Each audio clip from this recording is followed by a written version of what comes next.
Friends అందరికీ నమస్కారం. Friends, sudden shock ఇచ్చిన ఎస్బీఐ అకౌంట్ ఉన్న వారందరికీ ముఖ్య ప్రకటన రేపటి నుండి అమలు. వివరాలు వీడియోలో తెలుసుకుందాం. వీడియో పూర్తిగా చూడండి, అప్పుడే కంప్లీట్ ఇన్ఫర్మేషన్ అయితే అర్థమవుతుంది. అలాగే ఇంకెవరైనా మన ఛానల్ సబ్స్క్రైబ్ చేసుకోకపోతే వెంటనే సబ్స్క్రైబ్ చేసుకోండి. ప్రభుత్వం నుంచి వచ్చే ముఖ్యమైన అప్డేట్స్ అన్ని మిస్ కాకుండా మీకు ముందుగానే తెలియజేయడం జరుగుతుంది. అలాగే వీడియోని ఒక లైక్ చేశారంటే మరింత మందికి సమాచారం చేరుతుంది. ఇంక వివరాల్లోకి వెళ్ళిపోదాం. సడన్ షాక్ ఇచ్చిన ఎస్బీఐ ఇంత పని చేస్తుంది అనుకోలేదు. ఎస్బీఐ షాకింగ్ నిర్ణయం, డబ్బులు దాచుకున్నా కూడా ఇక అంతంతే అంటున్నారు.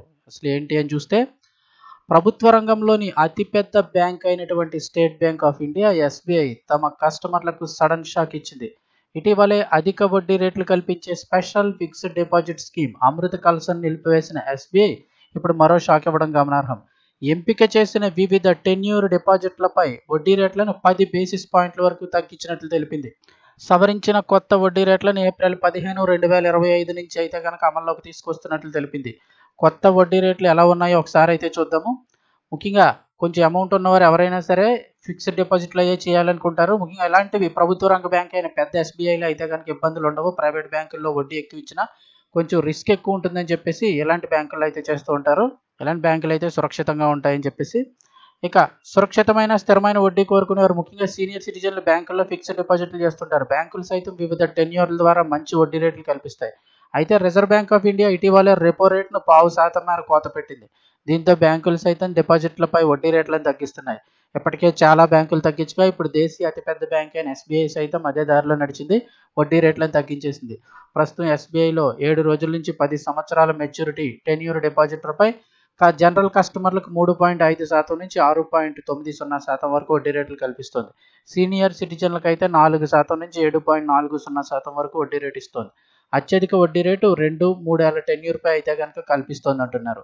ప్రస్తుతం లేటెస్ట్ రేట్లు చూస్తే 7 రోజుల నుంచి 45 రోజులు గల కాలపరిమితి గల ఫిక్స్డ్ డిపాజిట్లపై 3.50% వడ్డీ అందిస్తుంది. ఇక 46 రోజుల నుంచి 179 రోజుల ఫిక్స్డ్ డిపాజిట్లపై 5.50% వడ్డీ ఇస్తోంది. అలాగే 180 రోజుల నుంచి అంటే 6 నెలల నుంచి 210 రోజుల డిపాజిట్లపై 6.25% వడ్డీ ఆఫర్ చేస్తుంది. 211 రోజుల నుంచి 1 సంవత్సరం లోపు డిపాజిట్లపై 6.50% వడ్డీ ఇస్తుంది. సంవత్సరం నుంచి 2 సంవత్సరాల లోపు ఉండే డిపాజిట్లపై 6.70% మేర అందిస్తుంది. ఇక 2 సంవత్సరాల నుంచి 3 సంవత్సరాల లోపు డిపాజిట్లపై ఇదే కొంచెం హైయెస్ట్ ఉంది, 6.90% ఇస్తుంది. 3 సంవత్సరాలు 5 నుంచి 5 సంవత్సరాల లోపు వేస్తే 6.75%, 5 సంవత్సరాల నుంచి 10 సంవత్సరాల లోపు డిపాజిట్లపై 6.50% ఇస్తుంది. ఎవరైనా వేసుకున్నా 2 నుంచి 3 సంవత్సరాల లోపు వేసుకొని ఆ అమౌంట్ తీసి మళ్ళీ 3 సంవత్సరాలకి రీటెన్యూర్ అయితే చేసుకోవచ్చు. కాస్త ఎక్కువ వడ్డీ అయితే రావడం జరుగుతుంది. అంటే లాంగ్ టర్మ్ ఏసీ కంటే 2 నుంచి 3 సంవత్సరాల లోపు మీరు ఫిక్స్డ్ డిపాజిట్ చేసుకుంటే కొంచెం హై వడ్డీ 6.90% ఇంచుమించుగా దగ్గరగా 7% వస్తుంది. 3 సంవత్సరాలు టెన్యూర్ మెచ్యూర్ అయిపోయిన తర్వాత పాలసీ అదే ఆ ఫిక్స్డ్ డిపాజిట్ మెచ్యూర్ అయిన తర్వాత తిరిగి ఆ డబ్బులు తీసి మళ్ళీ ఒకసారి రీఫిక్స్డ్ డిపాజిట్ అయితే చేసుకోవచ్చు. లోపు వడ్డీ రేట్లు కూడా చేంజ్ అయ్యే అవకాశం అయితే ఉంటుంది.